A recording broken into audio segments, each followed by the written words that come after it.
This is Phantom Electric Ghost, and we're live on the air with Stephen Hoskinson for the first time. Welcome to the Phantom Electric Ghost podcast. How are you doing tonight? Thank you so much. I'm so jazzed to be able to talk together with you.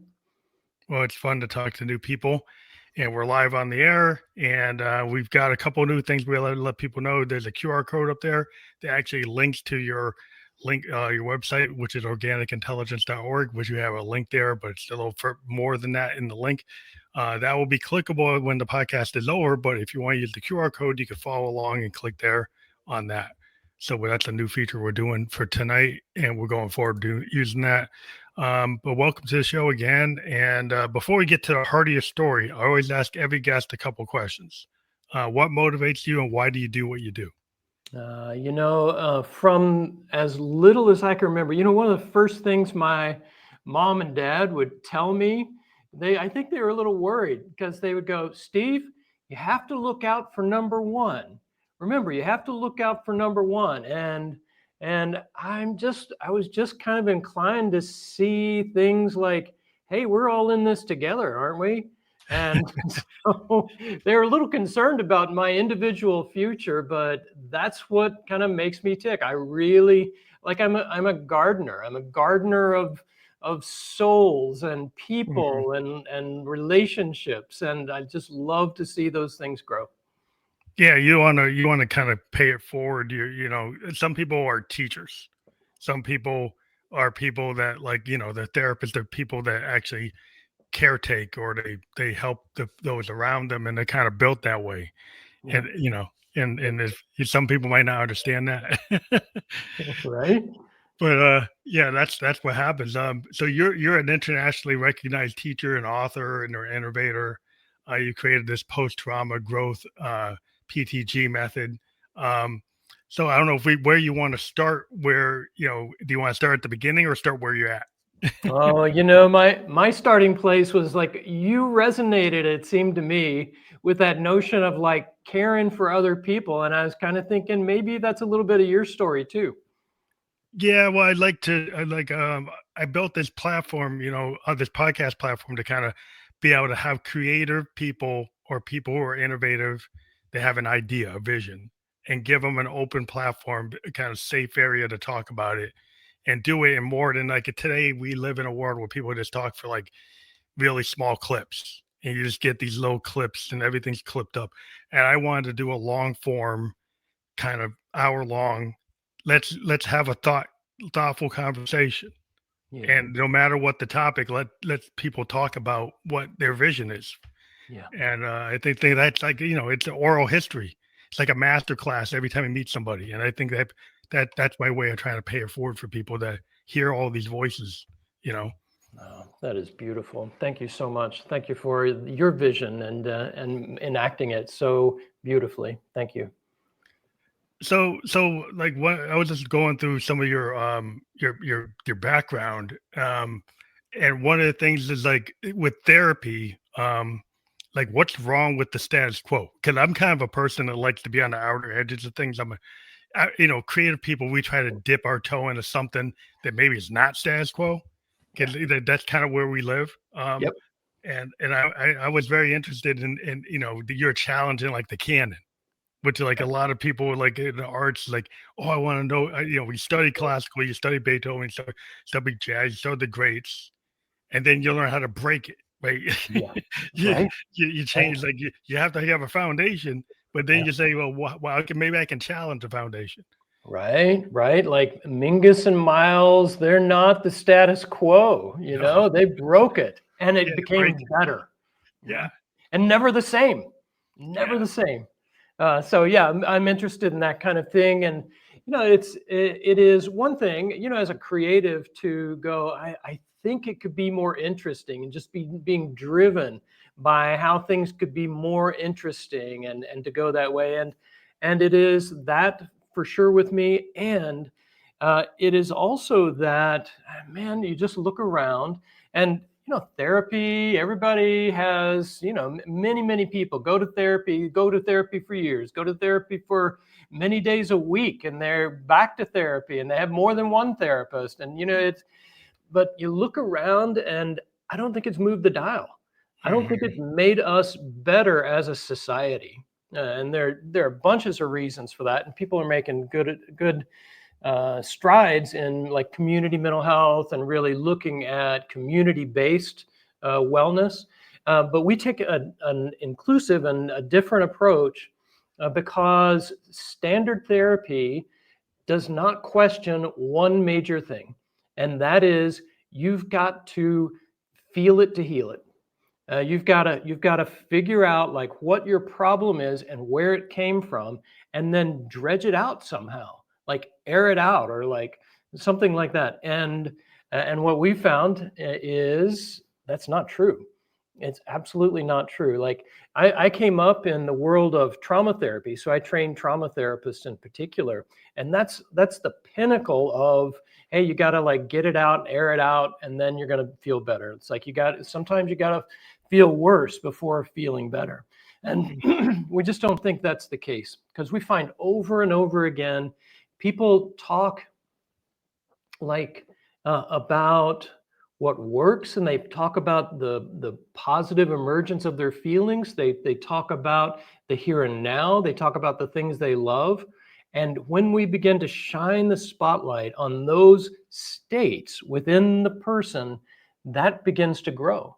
Everybody knows, like, attention is energy or something. You pay attention to what is working, and given the right circumstances, it'll grow into a beautiful garden. Yeah, 'cause I guess maybe the problem is some people, like, artists, we can run into the trap is a lot of times artists, we use our pain or Yeah. we use our melancholy. We use the things that happen to us. We're very observant, and we're observant of not just the outer, but the inner. It's Yes. like that looking glass self thing. And Yes. artists can kind of call in their subconscious and Yeah. they're kind of that their looking glass self, the things they're scared to talk about, Yes. and they'll put it into an art form.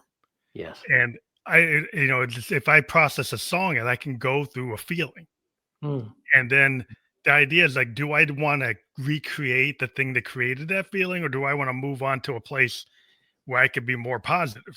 Or do I Right. go into a destructive? And we've had the 28 Club where we've run into people that went into the destructive. Yes. And you Yeah. can go that way or you can go the other way. It's notorious in the field of creatives and artists, isn't it? That there is some transcendence that opens up because of our wounding, but when it opens up, sometimes people get swallowed in it. And so we have a kind of a process that helps people amplify. Like if like for instance, we see this in therapy as well, but like people are on the outside, maybe they're producing really well, they're making amazing strides, but their life is a wreck, and Mhm. they feel poorly on the inside, and we're able to bridge that gap. Yeah, that's the thing, a big problem I see with some of the tech bros today. Their mindset is like, just burn yourself out because Right. that's the actual desired state. Yeah. Like some of the tech guys I've run into is like they want to burn people to like, they're working 7 days a week, like 80% of the day Yeah. on whatever they're working on. Yes. And it's like, well, there's no room for anything else. Yeah.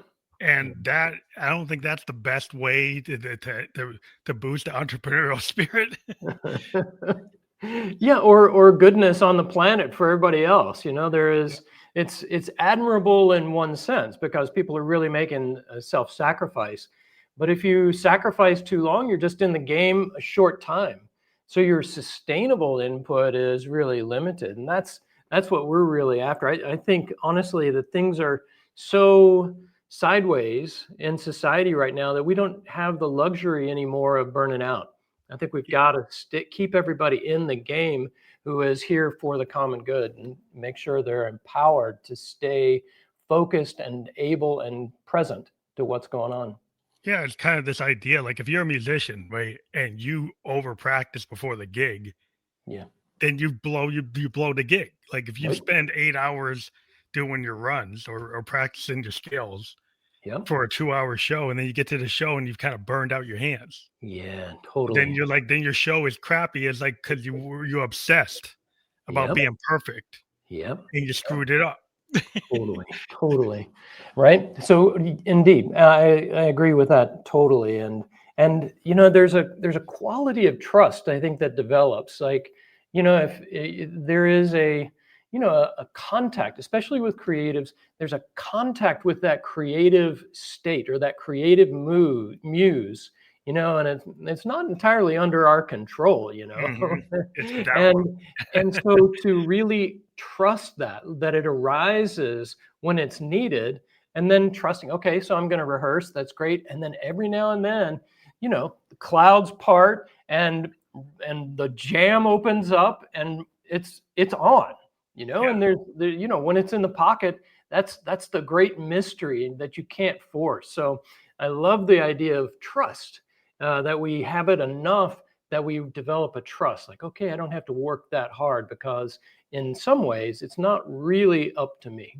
Yeah, it's this idea of like every great, like whatever you do, you put your 10,000, 20,000 hours in, and you get this kind of muscle memory, whether you're like a TEDx speaker, you're a doctor, there's a certain level of confidence you have to not like at a surgeon, they're gonna have that kind of level of confidence that they're not doubting when they go into the brain surgery.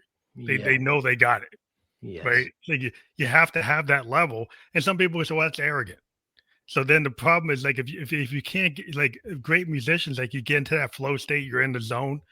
You can't even ask me, but I don't know where I was. It's like I was in the zone, Right. and you Right. kind of just let it happen. If you try to left brain, right brain, and try to analyze every moment in that flow Right. state, well, then it's like that. Then you just wreck the moment.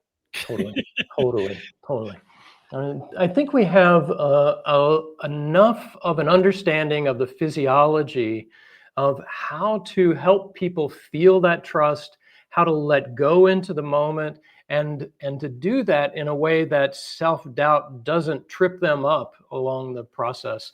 And that has a lot to do with, like, it's something that is, again, paradoxical to the therapeutic world, because therapy says, let's look inward. Let's look inward to our feelings. Let's look inward to our thoughts. Let's monitor our thoughts. Have better thoughts. Let's analyze our sensations a little bit, or our history or something. We say something totally different. We are utterly focused on, first, the relationship, the being together, and then secondly on seeing how that biology, our system as a biology, is going to become more stable and adaptable. And we don't think it's by looking in. We actually believe it's by looking out. Oh, And wow. that's the wild thing. We call it orientation, and just connecting to the environment through the senses. Well, you think about human beings, like we were always kind of connected to nature. If you think about like I'm part Native American Cherokee, Blackfoot, and you get the oral histories of Cherokee and the Blackfoot, there's a connection to the world. And it's Yes. typical with like indigenous peoples, or like when Yeah. I lived in Japan for 2 years. And this idea, like if there's a connectedness to Yeah. not just the individual, Yeah. but the world around the individual, right? Right. The air, the water, everything, the Yep. things that are Heaven. unseen, like the spiritual Yes. side, like those things are like if you get into a Western mindset, sometimes you get too analytical, too logical, and you don't see the connection. You say it's all just me. And if Yeah. you think it's all you, Yes. I think you missed the boat. That's right. At the most basic level, yeah, you're stranded on Gilligan's Island or something. Yeah, because Yeah. it's all that stuff that like, as a musician, the one thing the trick you learn is like if you get to the gig, you feed off the audience. Yeah. You Yeah. feed off Yeah. the venue, right? Yeah. You Yeah. you play a note and you say, "Oh, that's how this venue works," right? Yes. So Yes. you're just like, "Oh, I can do that this here. This is Yeah. how this sound reacts here." And then you check the state of your band, right? This Yes. is how we're feeling now. So Yeah. we're gonna go into what is now Yep. and not Yep. think about what we did a year ago, what we did last night, whatever. We think about what we're doing now, which is like a fusion mindset. Yep. Um, Totally. and a lot of people get hung up and just like, "Oh, I want to run the teleprompter. I want to read the sheet music. I want to read all the notes." It's like sometimes you got to trust that Yeah. you know what to say, that you know Yes. what to play, that Yeah. as a method actor, Yeah. I know that line because I am the character. Yes. I know who that character is, and any says, what the next day I know how they would feel. In Yeah. this situation, I know how they feel. And I might not do it perfect every day. I might do it different. And maybe that's good. It's imperfect. Right. The Right. happy accident Yeah. is the thing. Yeah, it is. That's where the innovation really comes around. And hey, when you're gigging, when you looking into the audience, some people are more into what you're doing than others. Do you pay more attention to people that are really grooving to what you're laying I down? think you pick up the vibe. Like if you pick up the vibe, there's a positive vibe, right? And you see Yeah. that people are good, they're nodding their head, they're moving around, they're looking into it, they're really eyeing you. If you're in a small gig and people are getting eye contact, Hmm. like sometimes that you can focus on one person that's really digging it. And like, wow, that person really is in on it. Yeah. Right? They really get, but you don't want to totally just focus on that. But like the idea is like you pick up what's the vibe that's around you, the frequency Yeah. Yeah. and like, and this is how you can course correct like a comedian. Like if you're Yeah. bombing, Yep. you can see if you're bombing, and you have the ability to course correct in a moment. Totally. Totally. And then catch that moment and ride that wave in. You right, the next wave is like, oh, they're not digging this. Yep. And you Yeah. see musicians sometimes they'll go and do something. It's like, well, that ain't working. They switch to something else. And Yeah. they'll do a course correction just like a comic. Totally. It Totally. happens like right in the moment. Like they pick up on it. Some are better at picking it up quicker than others. Yep. Totally. Totally. But Right. That's exactly our approach with the biology too. Like we have all of these things going on. We have, like pictures in the mind. We have the sensations of the body. We have, like meaning things, cognitions and feelings. And we have this weird thing in the biology, which is called the negativity bias, which has us looking at what's wrong, which means we're always listening for mistake. the chord that's off, or the string that's Dissonance. out of tune, or Yeah, the the person that's dissonance. not enjoying. Yeah, dissonance or the distortion. Right, not Then not the groove. not the groove. Well, Sundays like you gotta go through the dissonance and the noise to get to the harmony, Yep. right? Yep. And sometimes you have to go through it to get to Yeah, it. totally. Totally. But you can't hang on to it. You can't make that the star of the show. No, There's a bigger intelligence that's waiting to unwind. And what we say is an organic intelligence, that there is always a signal of harmony. There's always a message of support that's coming through all of those channels. We name them the ISOMA channels: image, mm, sensation, orientation, meaning, and affect. There's a signal that's always coming through one of those channels that is the harmony signal. And if I am patient enough, I hear all the other noise, but then the signal comes through. So the that's signal to noise ratio is the key. yeah, that's how we like in music. I'm an electronic musician, so we use like 4-pole filters. These What is that? 4-pole, well, it's a filter that can actually take a sound wave and Yep. filter it like high pass, low pass bandwidth. It takes the whole frequency, all the headroom. Yep. And like if you have an analog instrument, it takes a lot of headroom versus a Huh. digital instrument, more precise. It could be like a bell tone, or a piano is like a bell type of tone. But an analog instrument takes up like the full bandwidth, Because it's right? got So all of these different it's just sort of too much. systems that are creating extra noise. It makes a lot of waveforms that are very, very present in the mix, and they're Yep. so wide and fat and warm they kind of overwhelm things. Yes. So we use filters. As sound engineers can like use high pass filters and low pass filters that like narrow the bandwidth, like bring that bass down, right? Oh, To bring a right. triangle out, right? I can Right. actually bring the vocal up or bring it down, or Yeah. bring a string instrument in or bring it up.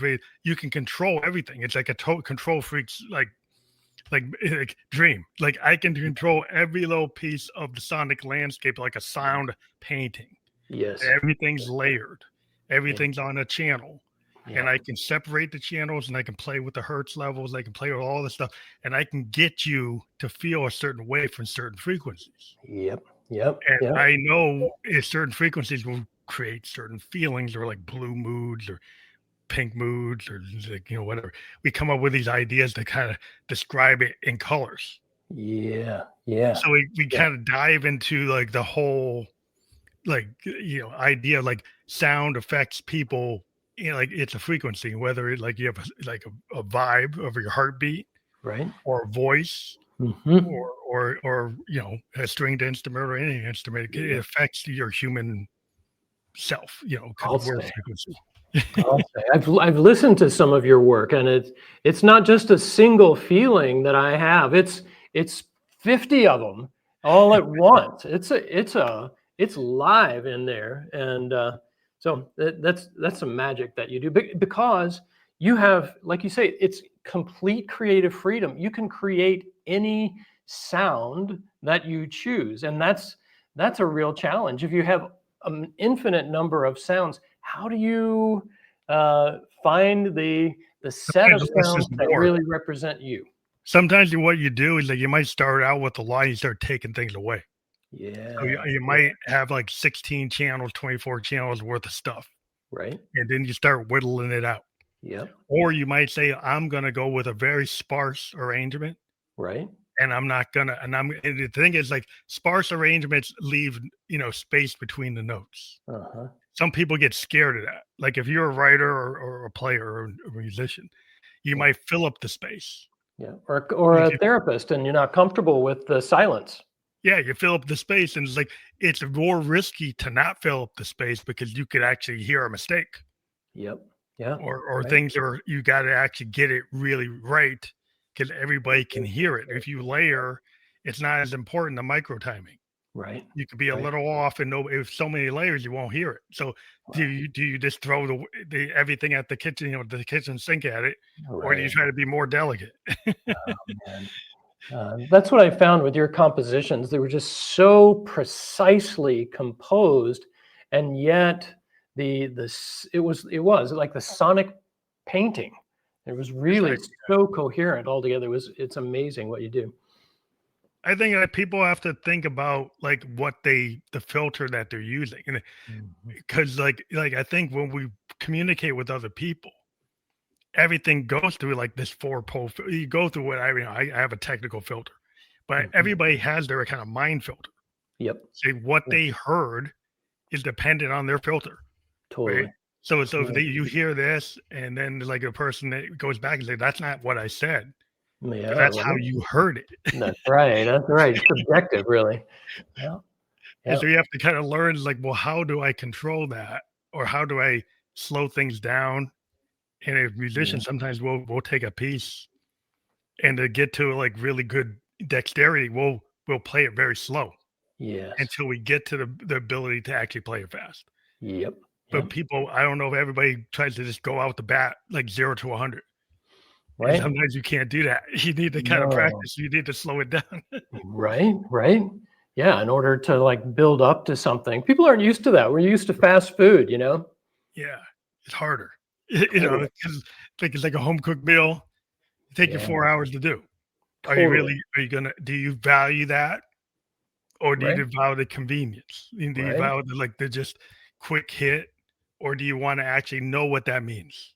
Yeah, Do yeah, you hear the trigger word and then go, "Oh, yeah, I'm into this," or did you actually question critical thinking, like, what is it that's they're saying? Like, where's yeah. the evidence to that?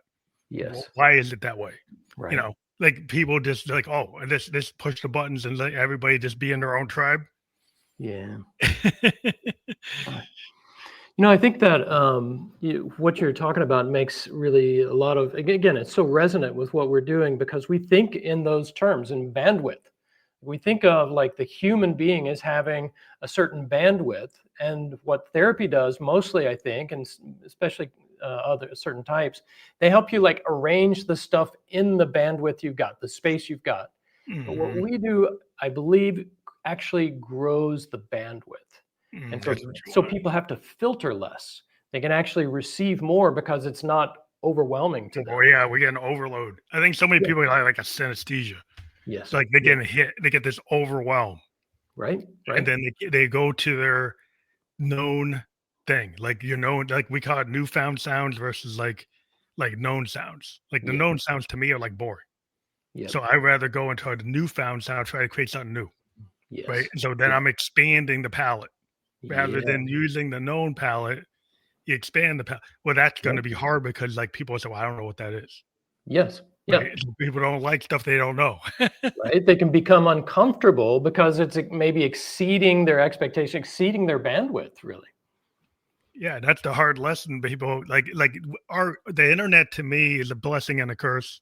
The Yep. social media because it tends to put people into spaces where they just stay within their known frameworks. And get the same messages. The algorithms just keep on They feeding do the you same what thing. you want, the same thing. It's like, Yeah, don't you get bored of that? totally, totally. But Yeah, it's like that's what that's how you make money. Like you make money by regurgitating the same thing in a bad loop. yeah. And I've always been like a child of the 70s, right? I'm born in the 60s, 67.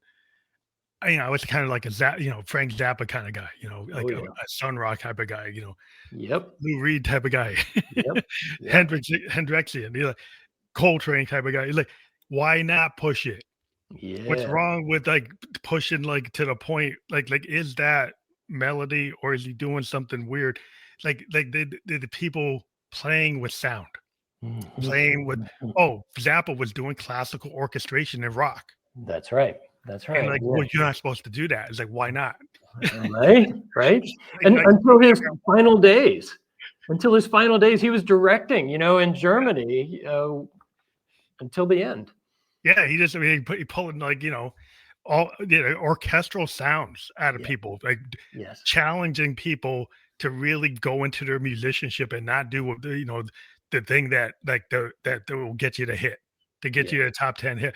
Like Right. that's not where his head was at. His That's head right. was I expand and then maybe people will come along Yes. and the people Yeah. come along, that's fine. You don't have to just try to fit in the box. Yep. Yep. And there's a lot of thinking today is to just fit in a box. Yeah, totally, I totally. And don't he work was not about the box. And he asked that of his band members also. I yeah, think of so many of his players that have just really expanded on. yeah, Mike Keneally is one of them in San Diego, played on Joe's Garage and some mhm, others. And also Dweezil going, playing yeah. Zappa plays Zappa, some amazing musicians pushing the edge still further. Amazing. Yeah, I just think that you should always kind of question, are you too comfortable? Yeah. Like Yeah. any great creator isn't gonna just rely on something they did when they were 17 Yeah. and just keep on doing the same thing over and over. They Right. will push it, right? Yeah. And I think it's like if you just become an oldies act, then Mhm. you live in that framework. Right, the tribute to whoever. Yeah, you Yeah, just like I just keep on playing the top 10 hits there on radio. It's like that's fine if that's the way you want to live and that pays the bills, that's good for you. right. But like a lot of times to me, it's not satisfying. It's not soul satisfying. Yeah, yeah, And I think people have to be kind of pushed toward like why not cross lanes? Right. yeah, The real big innovators in anything yeah. actually challenge the theory, challenge the canon, say, why can't we do this? Yep, Like yep, like and that's scary because everybody's told when you go to school, like you put your hand up, it's like you could get laughed at. It totally. seems to be the same whether you're 7 or you're 39 in the meeting. Like, are Right. you gonna speak out or are you gonna like just sit there and nod your head? There's a right answer and there's a wrong answer, and the authority is going to tell you the difference. That's Yeah. just so bad, so wrong. Yeah, it's hard to get out of the polarization today because it's like everything's on and off, Yep, left and yep, right, black yep, and white, yes and yep. no, Digital. and The everything to me is like it's always been in the grays, Yeah, in the yep, like it's a spectrum, yes, yes, and people being there's a lot of neurodivergence in our artists like creative, totally, totally. and we tend to push it. Because, Mhm. like, why not? Like, I Right. don't like, I've never been in the in crowd.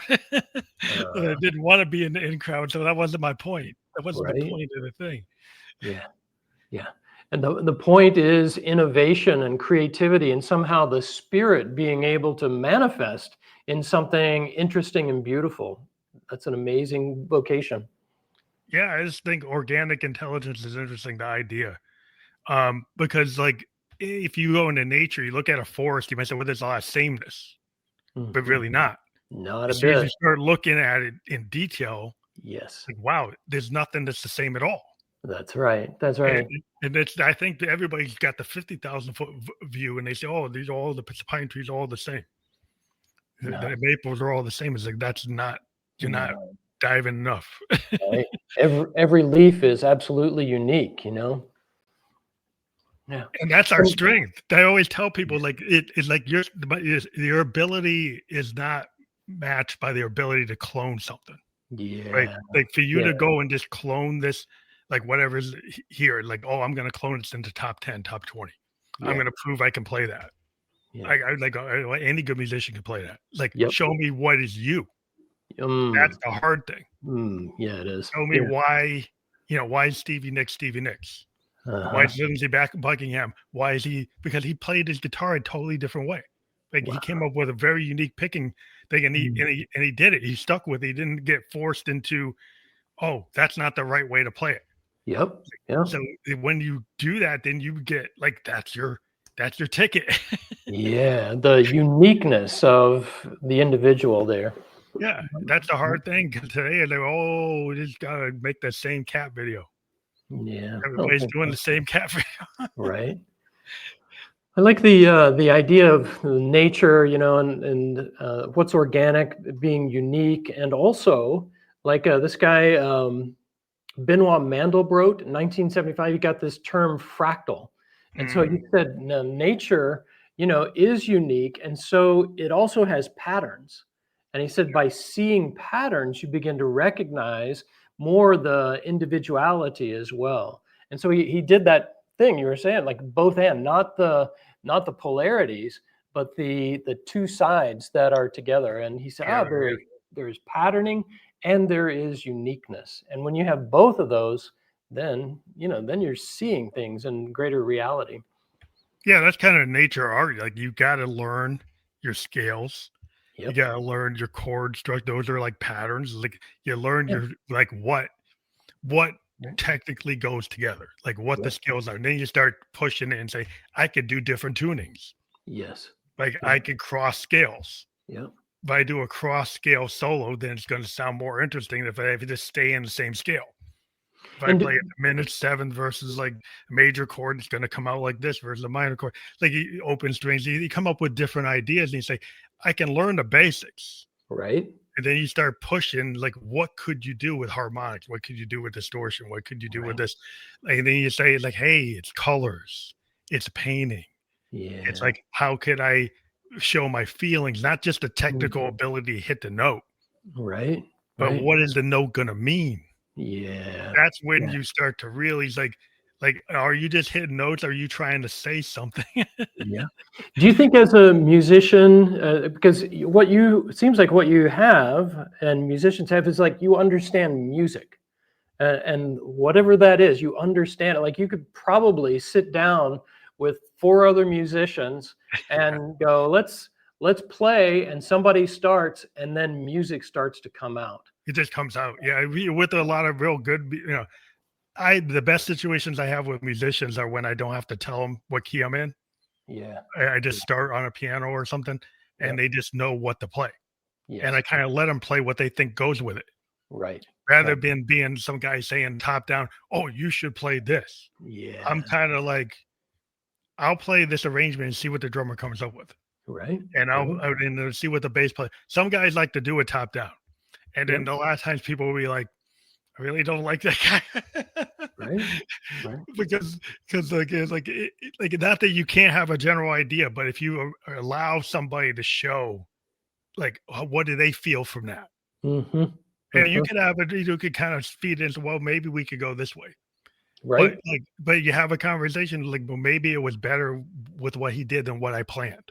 Right. And be willing to give up your plan. Yeah. For the based sake on of what you hear. Like, what you hear could be better than what you plan. Oh, that's so good. That's so good. Yeah. Yeah. It's a principle of life somehow, isn't it? Like if we let go of our plans and just live in the moment, somehow some magic can happen. Yeah. Sometimes we want to tightly control every moment. Yeah. And I think that's where we get a little too things get a little like out of whack, it's like Yep. not that you can't have a plan. Like, Yep. I work in IT. Like Yep. my day job is software design, so we got plans. Mm-hmm. But sometimes we have a happy accident. Like Yeah. any inventor, Yes. we had a project and then some programmer comes up with a new process and it's like, hey, this is better than the plan. Yes. And you Yeah. put it up the chain. If you have a really good manager, they look at it and say, hey, that's actually better than the plan. Yeah. Yeah. You Yeah. get Yeah. a manager that's like stuck to the plan, Mm-hmm. they'll just like shelve that, Yeah. even though it's better than the plan, and Right. stick to the plan. And he goes, okay, Yeah. I don't know if I'm going to stay with this guy. Right. We think that that a lot of that again goes right back to bandwidth. Like when some intensity, like when the information exceeds the processor capacity, then people start shutting things down, and sometimes that bandwidth seems to get pretty taken up for whatever reason, and people start shutting down change and novelty and extra information. They're just limited in their processing capacity, and we feel like what we learned in organic intelligence is how human bandwidth can increase and how that can grow. You can evolve it. Like, I Yep. guess you can, because like a lot of times in like, in the engineering and invention world, you kind of got to be willing to open that ceiling up. Yeah. Right. And if you have a too restrictive mindset, then you're Yeah. not going to have any progress. Yes. And Yeah. you have to be willing to kind of go, with the flow. Totally. Totally. That's where the innovation is. That's where the magic is. Yeah, I mean that's how a lot of this tech today is all science fiction is like coming to pass. That we're having this, programmers, we're having machines, that technically are getting close. They're not sentient. They're Right. not sentient, but they can do Right. things that make them appear to be. Right. Right. But they're not. But we're not even anywhere near that yet. But I mean, eventually it might go that direction. All right. But but eventually, right now we just got because we taught them language. Yeah. If you Yeah. teach a machine language, Yeah. then it understands the operator, right? It Right. understands the instructor. Yep. So now we've got, there's like, oh, well, it must have feelings. Like, no, it just understands your language. Yeah. Yeah. Well, it's the game is going to be changing as quantum computing gets online. By the processing capacity increases, their LLMs are getting more refined. The singularity, some say singularity was within 10 or 20 years. Yeah, I mean, eventually, if you have so much capacity and they Yeah. can run all the scenarios, multi-thread them through these supercomputers, and it's like doing all these things all at the same time, Right. and it's gaining knowledge Yes. and it's learning what it means. Uh-huh. And as it learns what it means, if it starts having interest in its own self, if it starts seeing the machine as a self, Hmm. then you're starting to wonder, it's like, well, maybe human race might have a problem. Right. Right. Do you worry about that? I worry about it technically because if you look at like human beings do a lot of things, they're not that smart. If you get a machine is always going to tend to go with logic. Yep. And if it sees all these bad decisions and it sees, well, I see all these bad decisions, I can do better than that. I can solve this I, problem. and then it might say, well, these people are making really bad decisions. Like, why are they allowed to make those decisions? Right. Right. Then you start to wonder, like, what would it do if you give it access to power grids, to water grids, to weapons, to Yeah. all kinds of things? What would it logically think is the right thing to do? Yep. Yep. And so as it starts to gain all this knowledge and then apply knowledge and you give it task and it's doing the task Hmm. and it's learning from each task and it's learning the consequences of what it did and the consequences of what you do. Yeah. You think it out. What could it do? Well, I've heard computer engineers going, "Well, here's the best way to work AI. We're going to build a concrete block, a box of concrete, so that nothing gets in, nothing gets out. That's the only safe place to explore, large scale artificial intelligence." You get too many connections to outside things, and then it could Right. make decisions. Yep. So Yep. you have to be concerned as like what it does it have access to. Yep. Like if you give it access to something you don't want it to have access to, don't give it an open pass. Yeah. I don't think humans have that much foresight or No, we tend reason. not to think, we get into corporate America, they don't think past the quarterly report, Totally. even though they say they do. Yeah. But Yeah. when you really look at what decision did you just make? Yeah. Was it based on a 5-year look forward, or was Mhm. it based on the last 2 quarters? Yeah. Yeah. What the shareholders expect. So you say you talk a big game about you say it's going out 5 years, Mm. but why did you do that? Why did Right. you why did you just it's like that doesn't seem to be a smart decision. Yeah. Oh man. Yes. Well, yeah. This is it's super interesting. Like how our humanity is going to proceed or not. Where it seems like we're kind of at a certain precipice of decisions about how things are going forward, and we are voting for humanity. And that some of the things that you described, some of the things that you said are like the connection to one another, the connection to nature, the things that we think make us more human, like love and compassion. We think we're investing in those areas. No matter what else happens, it's going to be a wise decision. That's why I had an argument with a tech bro one time, and they were saying, "Well, AI could do all art." I said, "Yeah, maybe it can do all art, but it doesn't feel the art. Yeah. It's not a spiritual being, right?" Right. Right. So technically, it could create a Picasso painting, Hmm. right? Understanding what that is, and maybe come up with random things that they eventually get really good at it. But it's never going to feel what Picasso felt when he made the painting. Yeah. And Yeah. that's the point of art. And I think the tech type of person just thinks about the implementation of doing the task without thinking like you're not thinking like an artist, Mm. right? So you're thinking too mechanically. Yes. And I think that's a mistake because I think they like when they start like downplaying the nature of art. And to me, art is the real language of humanity. Yeah. And you say a machine could do it. Mm. I think you kind of discount humanity. Do you think as an artist that the language of humanity then has this sort of metaphysics to it, or like a spiritual Yeah, there's a dimension spiritual part of? dimension to it. Yeah, I think every artist is calling in their spiritual side. You know, it is their spiritual nature. It's you're calling the ancestors, you're calling the spirit animals, you're calling whatever you believe, but you're calling the outward Hmm. and the inner. Yeah. And it's a Yeah. synergy of everything. Like Yeah. it's not just you, it's what is outside of you. Hmm. And that is that synthesis that because you're an individual and your being feels something different than this other individual. Yeah. So when you create whatever you create, it's going to be from that your unique perspective. There's no human being that's the same. Hmm. So we'll always create this interesting thing that no other person could do. They could Yeah. try to clone it, but they're not Hendrix. Yeah. They're not Picasso. They're not Yeah. Beethoven. They're not Chopin. They're not. Right. It's just not. That's not. You could try to clone it, you could copy it, but you're not them.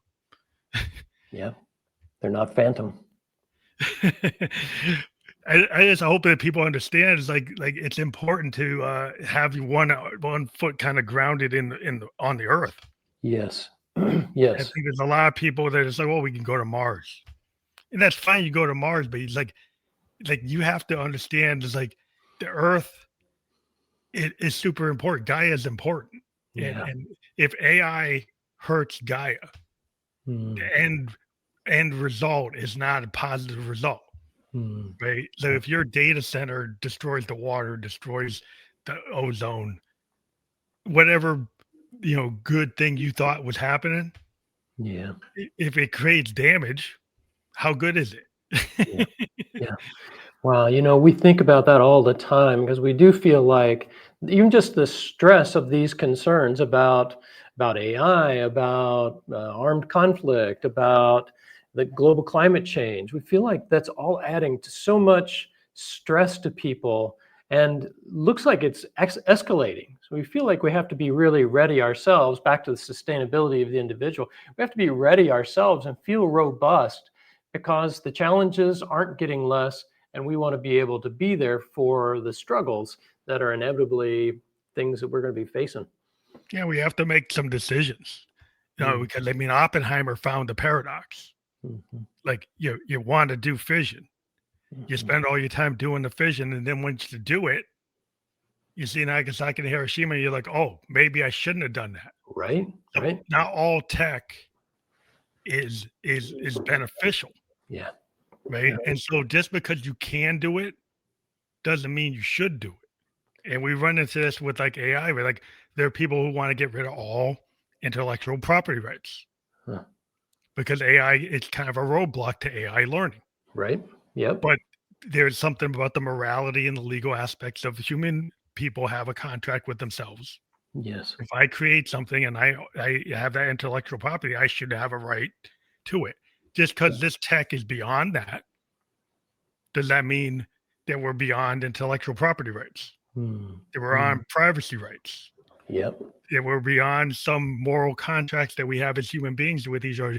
People have to make a decision. Just because the tech can do it doesn't mean you should do it. But people are going to do it anyway. Yeah, you're going to do it. Create frameworks, though. I mean, you have to create a framework. I mean, it's like the idea sampling. If you were a hip hop guy, right? Sampling when you did was the Wild West. There was no. Now you have to clear the sample. Yep. Now, if you did a sample, you have to pay for it. Yeah. To me, it's like what's the same thing with the AI? If you're using somebody's property, you have to pay. The framework needs to change to match it. I'm totally on board with you. It makes total sense. And it seems like as we're looking at how things are unfolding, it's those with power get access to property again. They have the right to claim, or they don't have the right. They assume the right to claim anything and everything that's their own. Yes. Yeah. Well, that's the big problem. Did we go back to kind of like what do you say it? The robber baron age, like where you like if you can take the mine, if you can take the village, if you can take the property, if you can take the land, you can hold the land, you have it. Right. If you want to get back to that, but we said we were beyond that, but it doesn't look like we're really beyond that. I don't think so. I think Elon's got got a lot of data on us right now. Yeah. I mean, he broke through rules. I mean, there are rules. Like I live in data world. Like there's HIPAA rules, there's privacy rules, there are laws. Yeah. The tech blew by the law. Totally. It totally blew by the law and allowed them to do it. Yes. This is where people have to have a backbone. And this is why we have laws. This is why we have codes. This is why we have, a legal framework wherever country you're in. It's like we've got to make that these legal frameworks go back to 1700s, 1600s, like whatever, even Rome time. But like we have our kind of traditional modern industrial era level of like rules. Yeah. And those rules are kind of been made moot by our tech. Right. And somebody needs to actually we need to have a convention on, property, privacy rights in the digital age and what are human beings' rights. No doubt. How confident are you that will happen? I think, in the EU, people are really into that and they're trying to force it a lot more than we do. Like in Norway and Netherlands and Nordic countries have really tight rules on that. Right. But we've been I don't think American people understand it. Yeah, you tell somebody about intellectual property, tell them about constitutional law, it goes over their head. Yeah, take that question to the Supreme Court even and see what happens. Yeah, well, they don't understand it because I don't think they understand the tech. Yeah, like they don't really get that the tech can blow through the paper, right? Yeah. What you have in your law book, this tech just obliterates. Yeah, it doesn't matter. Yeah. And it sounds like from the standpoint of understanding the intuition, the spirit, in a way, you don't sound too depressed. Like it sounds like you understand a bigger dimension of what life is than just, what meets the eye. Well, a lot of times as those artists, we've had to kind of decouple.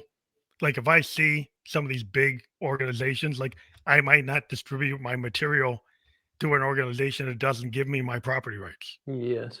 So I might say I'm going to actually go old school and put it on vinyl. Ooh. I might go and put it on tape and distribute it that way. So a lot of us, like old school guys or people Yeah. who are innovative, Yeah. we're saying like, doesn't mean I don't have to do it. It just means I don't put it on your streaming platform.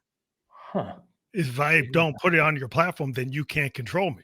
Yes. Like if I go and put it back to physical, back to tape, back Uh-huh. to vinyl, Right. then you can't touch it. If I go do it, if I'm an artist and I put it on a canvas Right. and I don't scan it and I don't Yep. digitize it, Yeah. then you can't control it. So Super people have interesting. figured out like, no, it's the old school default. Yep. Just don't Yep. digitize it. Super interesting. Right? Huh. Oh, that's super smart. Yeah. That's what a lot of artists are going to figure out. I mean, a lot of us haven't figured out. I'm in communities. I've got people who have multiple types of art, and Right. they've all kind of figured that out. Super interesting. I have to say, I feel also hopeful. In AI, you can get really great coaching supports or therapy support in AI, but I think we're out to do something different. That is going back old school, which is it's one-to-one communication. There is a specific interaction that we have that we think really touches into the brain's readiness to be bigger, better, faster, and more compassionate at the same time. So we also are kind of in that way just old school. We're not leaning into AI in the same way. But Yeah, I think that's important because people have forgotten. They think AI is like the new trick. It's a shiny new thing, Mhm. and everybody's throwing it on everything, even if it doesn't really apply. Mm. And I think like human beings have always learned from like oral. I went to Bowdoin College. It's like you have oral exams, blue book exams. Things weren't SAT like test, and you had to relay like an oral exam with your professor Right. what you learned. Right. I still Person to think person. that's super important. It shows you really know it. Right. Right. Right. Huh. Because maybe that professor is listening for something that you don't even have any idea that you know and can hear it. Huh. I just think that human connection is like when if you physically play, you go see a play, Yep. like a play in New York off Yep. Broadway. You could be watching some AI generated thing, but Mm. watching that real actor on the stage Yes. do the death of a salesman, do that play. Right. That to me is going to always appeal. It's like, I don't care if somebody gets some AI actor to do it. I'd rather see the real human actor do it because I'm How looking come? for what they do How as an come? actor. What? Yeah. What is that? You think? What are you getting? Do you think from that? I just think it's I like the agree. idea, like if you watch a silent film, like if you watch Orson Welles, like like you see what actors do with nonverbal communication. Uh-huh. What they do with their eyes, what they do with their hands, like what they do, the space between their Yeah. lines, Yeah. like how they interpret the role. It becomes their whole body is they're not just acting with their mouth. Yeah. It's Yeah. their whole spirit. And I think if people are so distracted today that they don't focus on the thing that they're watching, like if you go to a play, you probably aren't looking at your smartphone. You're actually going to focus on the play. Yeah. You're going to see what that human interaction, and that's why I think it's important when somebody is actually, in a meeting with you or in a session, is like that human interaction. Mm. It's like that's worth a lot. And Yeah. I think as we get more disconnected in the digital age, I think people are going to start relying back on the human connections. Like I you're, sure hope so. I sure hope so. I mean, I see, when I go to a concert or something, mostly what I see is people with their phones up there watching their phones of the live performer. yeah, that's a big. I was watching an old concert of the Who at the Isle of Wight, Mhm. and people were just like watching Keith Moon on the drum set, and they're watching Pete Townsend doing the windmills, and there's no cell phones. Everybody's focused on the show. Yeah. I was Yeah. watching Woodstock performance. I was watching like people were looking at Hendrix, like Mm. back when he played the Royal Albert Hall, Mhm. or when he did like the thing with the band of gypsies. Mm. Yeah, in San Francisco, I think. It's just like you see the crowd was so into the music, and I would look at some of these modern crowds, like you said, there's like they're using their cell phones, they're taking like selfies. Are they even listening to the music? Right. It's like, Right. what are you really getting out of this performance? Yeah. And Yeah. I think like sometimes I like feel like we got to teach people how to be listeners. Yeah. Yeah. Again, they need to relearn because they kind of like learn like maybe some wrong things, some bad habits. Hmm. Yeah. I think for us, it goes right back to limited bandwidth. It's like, oh, I'm comfortable in my box, and it's just limited input. So that makes me feel comfortable. But if we can grow that capacity, grow the bandwidth, Yeah, literally, that's then people have room. They can hear the many instruments of the symphony all together. yeah. I think that's super important about the bandwidth because I think that's we're filtering out a lot of good stuff, Yeah. and people need to kind of I've always like told my daughter, she's 25, and like she'll have her cell phone, her iPad, her PS5, and a TV all on. Hmm. I said, "What are you actually looking at?" Mm. And she's got multiple things going at the once, and she's multitasking. But I mean, that's kind of modern age. That's what people do. Yeah. Yeah. If it's like back when we had 3 TV channels, and you went to the library and used the Dewey Decimal System, Yeah. you when you read Huckleberry Finn, you weren't looking at your cell phone, you weren't listening to Spotify while you're reading it. Yeah. Yeah. You're actually reading it. So Yeah. I'm wondering, like, these kids today, are they actually reading Huckleberry Finn? And Right. and do they actually understand what they read? Or is the channel of their mind just also multitasking so there's no concentration? There's no focus in a way or no absorption of the depth of feeling that may be there. Maybe we're distracted. Maybe we get 5 minutes of the Huckleberry Finn and then I'm thinking about something else. I'm distracted and distractible. I'm just wondering how that's good for humanity to have so many distracted people when something serious happens.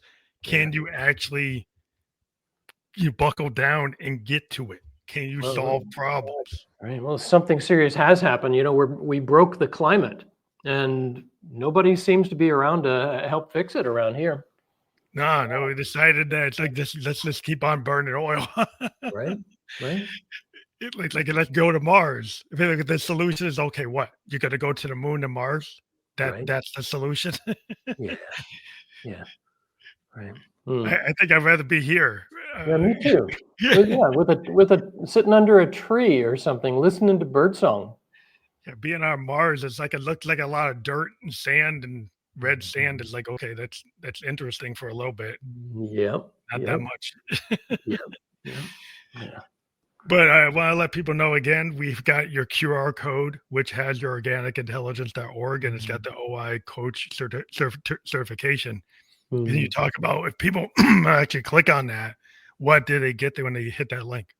When they hit that link, they get access to organic intelligence, and that means that they contact really exactly what we've been talking about, which is the depths of their own being and wholeness. And we just have figured out a way to help people access that so that it grows. That is, it's always there, but we are distracted by all the things we've been talking about, and that we can have less distraction and more centering on who we really are as beings. And we hope that that is a hopeful message for people. That's cool. I encourage people to click on that. And if you don't know how to do that with your phone, we do have the other link there that once the podcast is over, we've been live on LinkedIn, YouTube, and Kick. And we're going to be on multiple channels where you can listen to this or watch it on Spotify, Apple Podcast, iHeartRadio, Amazon, Newsly, many other platforms by tomorrow. And we'll send you a landing page to share with the audience for that. But thank you again for being on the show today. Thank you so much for allowing an improvisation and a riffing rather than some kind of interview. So much better. Thank you for being live. Thank you for being you. Thank you. Pleasure.